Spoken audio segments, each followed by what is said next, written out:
What's up, guys? It's Keyfield with my first video on my channel, and today we'll be reacting to My Story Animated. Link gonna be in the description or down below. And before I start this, I don't mind if you like or subscribe. It's free. If you don't want to, you don't want to. You don't got to. Not really worrying. So let's get to it. Speechless, still feeling the sting of that slap on my cheek.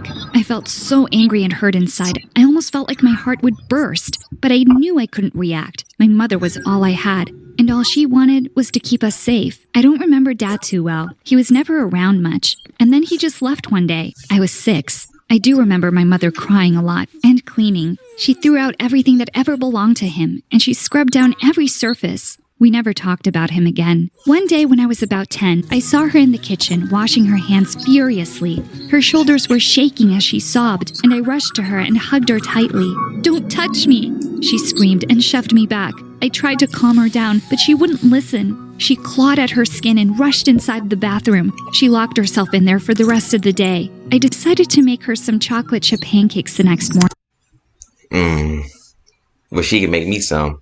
It was her favorite breakfast, sure to cheer her up. As I was taking out the ingredients from the cabinet, everything else came tumbling out with a loud clatter. There was flour everywhere. I waited for an earful, but Mom just pushed me aside and began cleaning. Mom didn't stop until everything was spotless. Then she walked over to me. "You made a huge mess," she said calmly. Gosh, Before I could apologize, she slapped me hard. "Why are you so careless? You know I can't stand any mess." I just stood there, listening to her rant, when I felt something trickle down my cheek. "You're bleeding," she gasped. "Look what you've done now. First you made the kitchen messy, and now you've hurt yourself. Don't you know you could get an infection?" She told me to clean myself up and went back to bed like nothing had happened. I began to wash the wound. I couldn't hold back my tears. But I had to be understanding. We only had each other. Over the coming days, she taught me everything she knew about cleaning. We cleaned everything, and anything we couldn't clean, we threw out. Those things were mostly my art projects and paintings.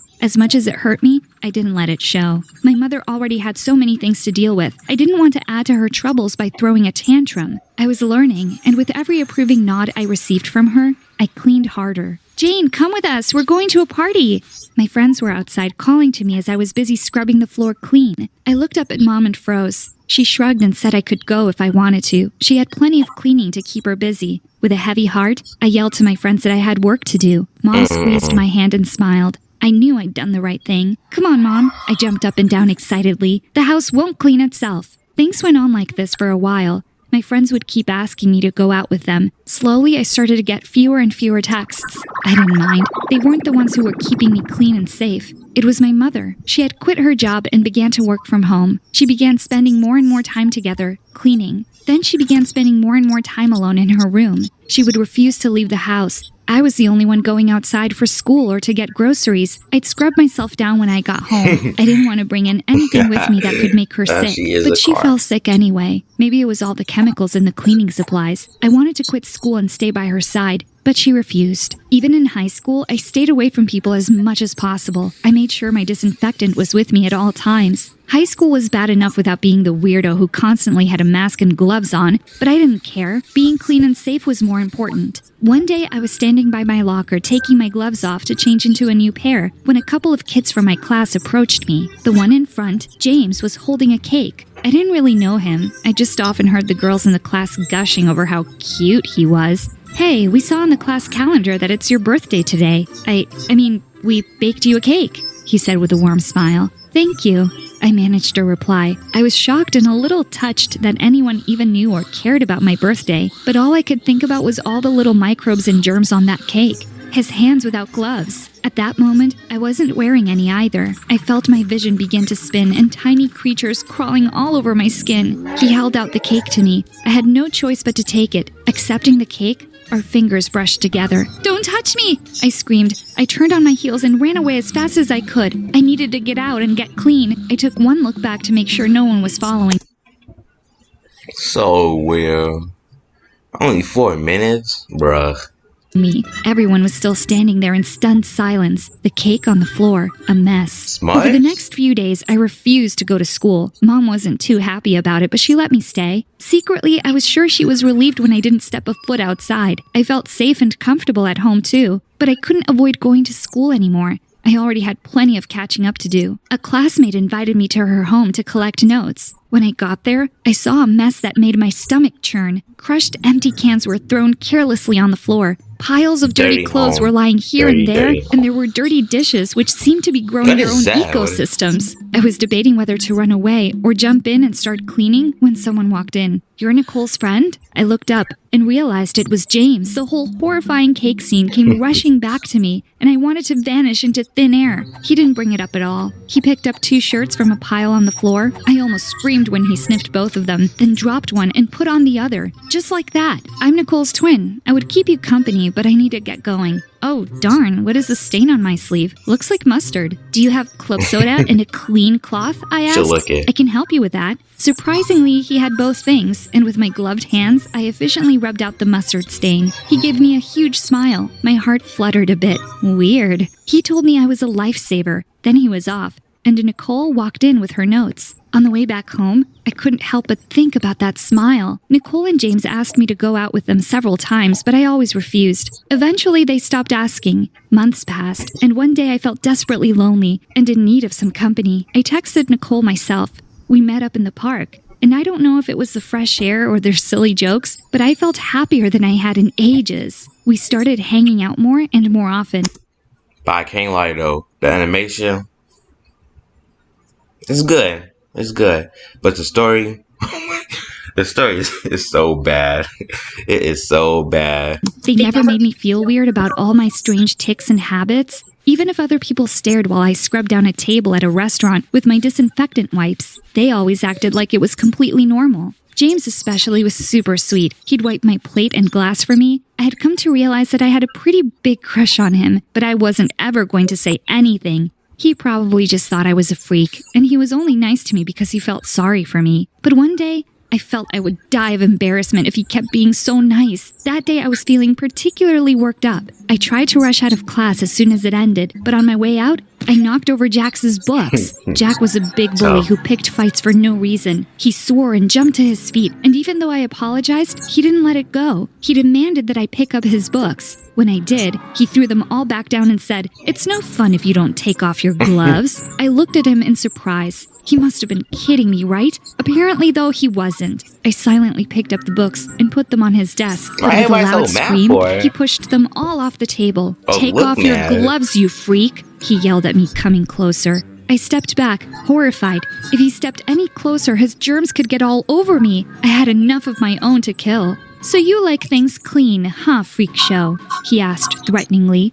I tried to turn and run, but one of his friends blocked my way. Then, to my horror, Jack reached for the trash can. "No!" I begged him to stop, but he wasn't listening. Things started to go in slow motion. He lifted the trash can and stepped toward me. I covered my face with my arms, ready to pass out, when suddenly I heard a loud yell. I looked up in surprise, and to my utter shock and embarrassment, I saw James punching Jack. Suddenly, everyone gathered around us. I pushed through the crowd and ran home. Why did he have to see me like that? I was devastated. Now he'd think I was the biggest, most helpless loser to walk the planet. I skipped school the next day again, but in the evening, Nicole called, demanding that I come over to her place. At first, I wanted to say no, but when I thought of the trouble James might have gotten into because of me, I agreed to go. I knew I was in trouble, but what I saw left me in shock. James and Nicole had cleaned their entire house. They had a whole new set of gloves and masks and a bottle of disinfectant set neatly on the table. My eyes welled up, and I started to cry. They said that I didn't need to be embarrassed and that they had my back. I thought I had made friends for life, but what happened a few weeks later made me question everything. They often said they'd like to come over to my place one day, especially if I felt more comfortable there. I always made some lame excuse to keep them away. How would I explain my mother to them? But one day, I gave in. I told them Mom was away, but she'd just stay in her room. I started getting excited about their visit, actually. I didn't think I'd ever have friends come over. Of course, when they came, they had to go through the whole process of taking off their shoes, being sprayed with disinfectant, and sanitizing their hands. I decided to go a little easy and didn't ask them to wear masks or gloves. They were in awe of how spotless and shiny the whole house was. They should be, given the garbage dump they used to live in. Oh wow, I can literally see my reflection in every surface, James exclaimed. This place is cleaner than an operating room. I smiled at him. His words made me pretty happy. They wanted to look around the house. I felt a bit reluctant at first, but then agreed. James was admiring the color-coded books on the shelf in my room when I realized Nicole wasn't with us. I heard her voice coming from the hallway.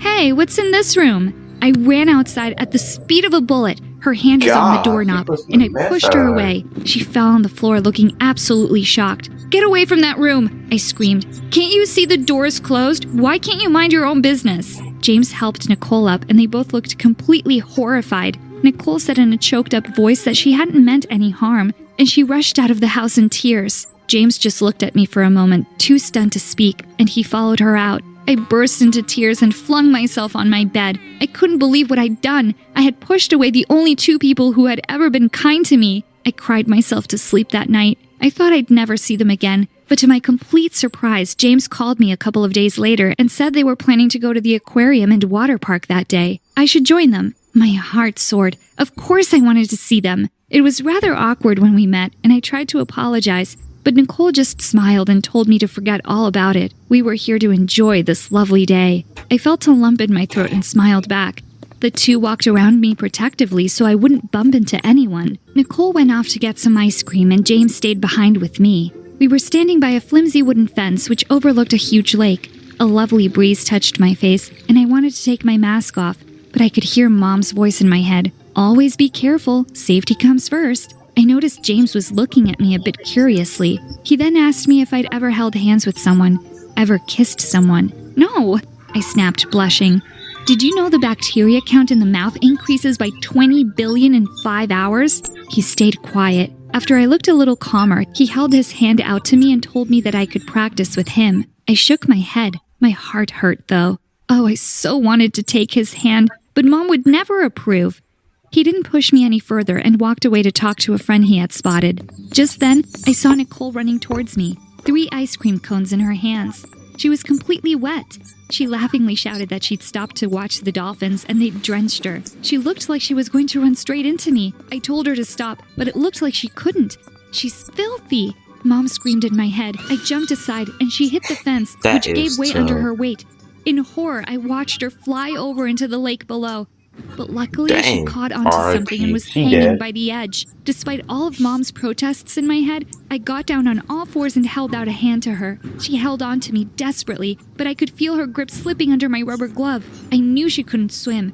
I had almost lost her when James arrived on the scene, and we managed to pull her up together. Thank you, Nicole gasped. You saved me, Jane. No, I didn't. I couldn't. I'm sorry, I said. I ran away as fast as I could as people began to gather around us. How I got back home was a blur. One moment I was running, and the next I was at my house. As I entered my dark, spotless home, it no longer comforted me. Mother! I screamed over the silence, tearing the mask off, then the cap. Wash yourself as soon as you enter the house. I heard my mother's voice at the back of my mind, but not for real. When was the last time she told me she loved me? When was the last time she left her room for anything but more cleaning? I tore my stupid gloves off as I went to her room. My hand froze before I could turn the knob. I wanted to cover my hands again, but I resisted the urge. I walked inside and dropped on my knees at her bedside. She lay unresponsive as always. I did everything you asked, I screamed as tears fell. Lived like you wanted me to. You won't even talk to me. All you've given me is fear. All I got in reply was the beeping of the life support machine. Talk to me, I yelled at the top of my lungs, but there was no reply. Please, I sobbed. Then I heard someone enter the room behind me. It was James. Nicole was right behind him. He extended his hand to me. I wasn't wearing my gloves. The germs moved. My mother screamed, but this time I took his hand. The fear was there, but I wasn't alone, and it was time for me to save my mother and me. Then I heard her voice again. No yelling, but calm as a breeze. She told me she was proud of me. Alright. Well, that was really long. But that's it. Make sure you subscribe to My Star Animations. And I'm gonna see y'all Wednesday or Tuesday if I feel like it. So I want y'all to hit that subscribe button and like and noti. It's for free. All of it. You don't gotta pay for nothing if you want. I mean, if you want to subscribe or like not subscribe, you can. I'm not really blaming you. I don't want to see that. See you on Wednesday, Thursday, Tuesday. Bah!